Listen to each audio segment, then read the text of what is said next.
तेरस धूत गुणे समादाय सत दिवसमंतम पुथु जन अहोसी। अठमें दिवसे सह पटि संविधाहि अरहंतम पापुणिम अरहंतम पापुणिम। आइए इस एपिसोड में आगे बढ़ते हैं महाकाश्यप और उसके जीवन के अनुसंधान में। हमने अगले 2 एपिसोड में जाना कि महाकाश्यप का जीवन किस तरह का था। उसने अपने अगले जन्म में विपस्सी बुद्ध के काल में किस तरह से भगवान विपस्सी बुद्ध को अपने चीवर का दान दिया था, वो कितना दरिद्र था। ये सब बातों को हमने इससे पहले के एपिसोड में सुना। आइए हम इस एपिसोड में देखते हैं कि भगवान बुद्ध के परिनिर्वाण के समय किस तरह से भगवान बुद्ध के पास महाकाश्यप जाता है, उनकी चिता की प्रदक्षिणा करता है और फिर क्या क्या घटनाएं होती है। आइए इन सब बातों को हम जानते हैं।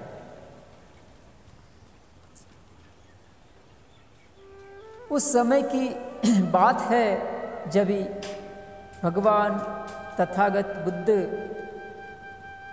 अपने महापरिनिर्वाण के करीब थे। वो अपने शरीर को बराबर त्यागने ही वाले थे। उस समय भगवान बुद्ध के ऊपर उनके अग्र भिक्षुओं में सिर्फ 2 ही अग्र भिक्षु खड़े थे, एक तो आनंद और दूसरा अनिरुद्ध। उसके अलावा सारिपुत्र और महामोगलान भगवान बुद्ध के पहले ही वो काल कर चुके थे। जो महाकाश्यप थे वो दूर कहीं पावा और कुशीनारा के बीच में विहार कर रहे थे अपने भिक्षु संघ के साथ। दूसरी तरफ महाकाश्यप देखते हैं कि कोई एक परिव्राजक अपने हाथों में मंदार पुष्प लिए हुए जा रहा है। तो महाकाश्यप देखते हैं और उनके मन में एक विचार जन्म लेता है कि ये जो मंदार पुष्प हैं वो साधारण पुष्प नहीं है, वो पृथ्वी पर के धरातल का वो पुष्प नहीं था। तो उनके मन में एक विचार जन्म लेता है कि इस पृथ्वी पर निसंदेह कुछ ना कुछ ऐसी घटना घटी होनी चाहिए जो कि ये मंदार पुष्प का कारण बनी है। तो वो परिव्राजक को महाकाश्यप पूछते हैं कि ये पुष्प, ये फूल कहाँ से आए। तो जो वो परिव्राजक था वो उनको कहता है कि ये बुद्ध, उनका निर्वाण हो चुका है, बुद्ध परिनिर्वृत्त हो चुके हैं, वो वहाँ से ये फूल मैं लेकर आ रहा हूँ। पाली भाषा में उसने ऐसा कहा कि भगवान बुद्ध ने, सुगत ने बहुत जल्दी, बहुत ही शीघ्र परिनिर्वाण प्राप्त कर लिया और इस दुनिया की आंखें से ओझल हो गए। उन्होंने दुनिया की आंखों से वो लुप्त हो गए। अतिक्षिप्पम बुद्धो अतिक्षिप्पम भगवतो परिनिब्बुतो अतिक्षिप्पम सुगतो परिनिब्बुतो अतिक्षिप्पम चक्षु लोके अंतर्हितो। ये दुनिया, भगवान बुद्ध अपने चक्षु से कहते हैं कि भगवान बुद्ध अपने चक्षु से पूरी दुनिया का दर्शन करते थे अपने बोधि चक्षु से वो दुनिया को देखते थे और दूसरी दृष्टि से इस संसार को भी भगवान बुद्ध ने धम्म चक्षु दिए थे। तो उसने कहा कि बहुत ही शीघ्र सुगत ने, भगवान ने बहुत ही शीघ्र परिनिर्वाण को प्राप्त हुए, दुनिया का चक्षु से ओझल हो गए। इस तरह की बात सुन के महाकाश्यप कुशीनारा की तरफ आगे बढ़ते हैं और जैसे ही उधर पहुंचते हैं तो उनको पता चलता है कि भगवान बुद्ध की चिता को आग नहीं लगती थी, भगवान बुद्ध की चिता प्रज्वलित नहीं हो रही थी। तो धम्मवाणी के अनुसार कहते हैं कि देवताओं का इस तरह का अभिप्राय था कि जब तक महाकाश्यप आकर भगवान बुद्ध की चिता को प्रदक्षिणा करके वो उनके पैर की वंदना नहीं करता है, तब तक भगवान बुद्ध की चिता को आग नहीं लगेगी।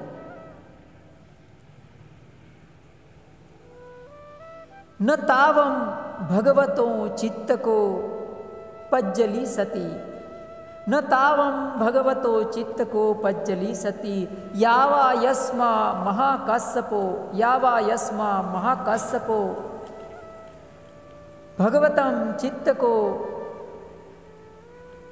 भगवते चित्त को पादम सिरसा न वंदिष्यति। जब तक वो आयुष्यमान महाकाश्यप आकर भगवान बुद्ध की चिता को वंदन नहीं करता है, तब तक चिता प्रज्वलित नहीं होगी। इस तरह का अभिप्राय देवताओं का था। इति हम देवतानम अधिपायो होतु थी, इस तरह का अभिप्राय था देवताओं का।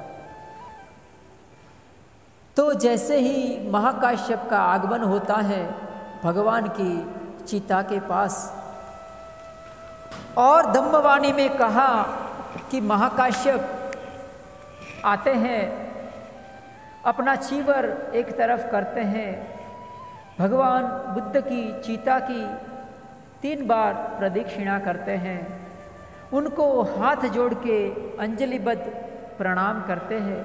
जैसे ही उनके साथ 500 जो भिक्षुगण थे, वो भी इस तरह का जब भी महाकाश्यप के साथ भगवान बुद्ध की वंदना करते हैं, तो कहते हैं कि भगवान बुद्ध की चिता अपने आप प्रज्वलित हो जाती है।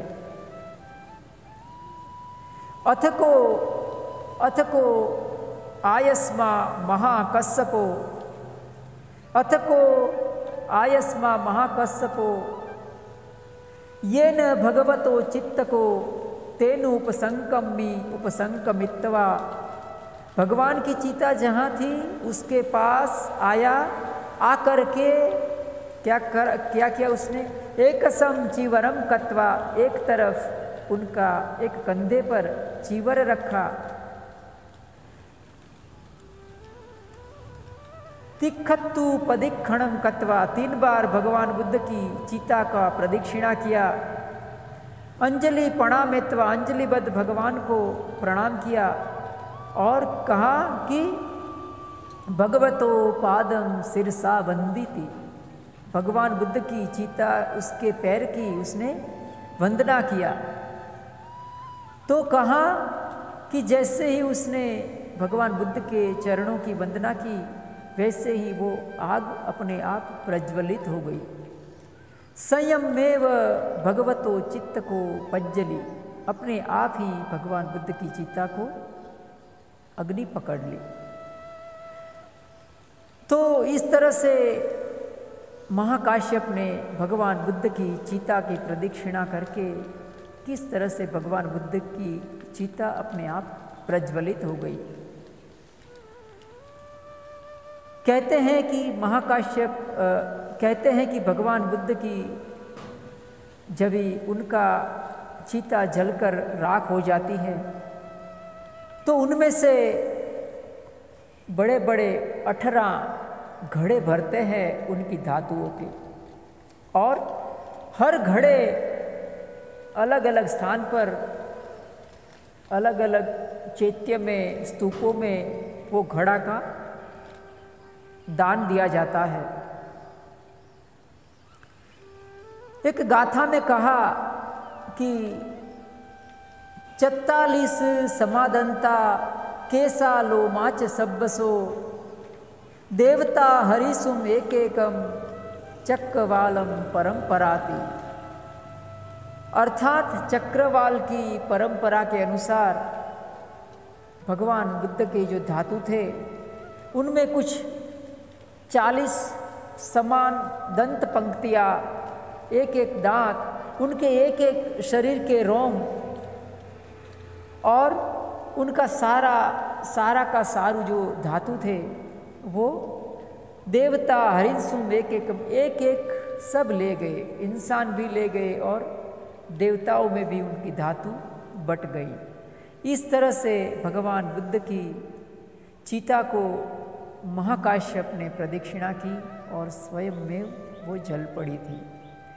तो ये महाकाश्यप भगवान बुद्ध के शासन में बहुत ही धृतांगधारियों में अग्र हो गए। भगवान बुद्ध ने कहा कि तेरस धूतवादिनम महाकाश्यपो अग्गोति। महाकाश्यप है वो धृतांगधारियों में अग्र थे।